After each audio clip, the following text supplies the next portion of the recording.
nè khla tiết dọc rồi bỏ trà hô đần lê dọc đột trào của họ tha vậy ca đầm bầy chiết cho bà dân chỉ vậy ca đầm bầy chiết hai tờ bảy bạn bật khla nơi miên ca bẩn to lụa khla tiết anh em thêm trong số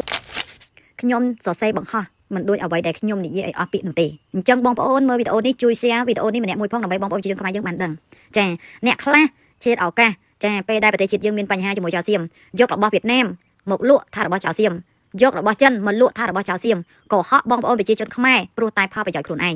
ខ្ញុំក៏ខ្មែរអញ្ចឹងខ្ញុំគ្រាន់តែមិនចង់ឲ្យអ្នកមួយចំនួនមកកុហកបងប្អូនជាជនខ្មែរយើងនោះទេដើម្បីផលប្រយោជន៍ខ្លួនឯងចាយើងរកស៊ីឲ្យស្មោះត្រង់កុំកុហកសមត្ថភាពយើងមានប៉ុណ្ណាយើងយកប៉ុណ្ណឹងអ្នកខ្លះទៀតយករបស់ចាហួសដលេយកទៅដុតចោលកុហកថាបហិការដើម្បីជាតិចុះបើសិនជាបហិការដើម្បីជាតិហេតុអ្វីបានដុតខ្លះនៅមានការបន្តលក់ខ្លះទៀតអានឹងខ្ញុំចង់សួរចាបើសិនជារបស់នោះមិនហួសដលេទេហេតុអ្វីបានមិនលក់ឲ្យបងប្អូនជាជនខ្មែរយើងក្នុងតម្លៃមួយថោកចាមួយមុខត្រឹមតែ2000រៀល4000រៀលលុយដែលលោកបានអាចយកទៅជួយសប្បុរសជនខ្វះខាតឬក៏វិរៈកងទ័ពរបស់យើងអានឹងយើងចំណេញទាំងអស់គ្នាហើយយើងខ្ញុំឯកភាពថាអត់ឲ្យបងប្អូនចាយើងយករបស់ចៅសៀមមកលក់បន្តទេចាខ្ញុំក៏អត់យកមកលក់បន្តដែរខ្ញុំអត់មានគ្រប់គ្រងរបស់សៀមទេប៉ុន្តែ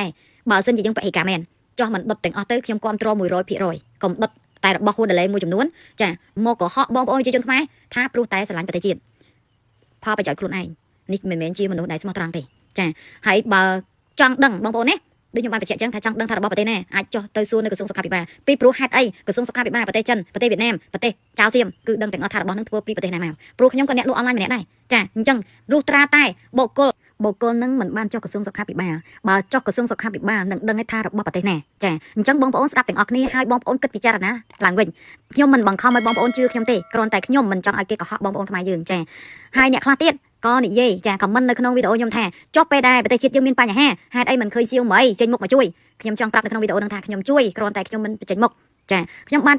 បង្ហោះវីដេអូមួយទៅប្រាប់បងប្អូនអរគ្នាថាចាប់ពីពេលហ្នឹងតទៅខ្ញុំនឹងបង្ហាញកុំឲ្យថាខ្ញុំធ្វើបន់ឲ្យខ្ញុំមិនបង្ហាញខ្ញុំជួយឲ្យខ្ញុំមិនបង្ហាញពេលដែលខ្ញុំបង្ហាញកុំថាខ្ញុំធ្វើយកមុខឬក៏ផលប្រយោជន៍ខ្លួនឯងពីព្រោះខ្ញុំតាំងពីដើមមកបងប្អូនដឹងហើយខ្ញុំជួយបងប្អូនជាជនខ្មែរយើងខ្ញុំមិនដែរយកមកធ្វើការ business របស់ខ្ញុំនោះទេចាអ្វីដែលខ្ញុំធ្វើចេញពីចិត្តខ្ញុំអញ្ចឹងហើយបានខ្ញុំមិនចង់ឲ្យគេកុហកបងប្អូនខ្មែរយើងដោយរបស់នេះអញ្ចឹងរបស់លេខខ្លួននេះមួយកប៉ុង35របស់ប្រទេសសៀមខ្ញុំលក់តែមួយកប៉ុង15ទេហើយឲ្យបានខ្ញុំប្រម៉ូសិនបងប្អូនមើលតាមហ្នឹងទៅចង់បានឆាតចូល page ទាំងអស់ហ្នឹងទៅចាអរគុណ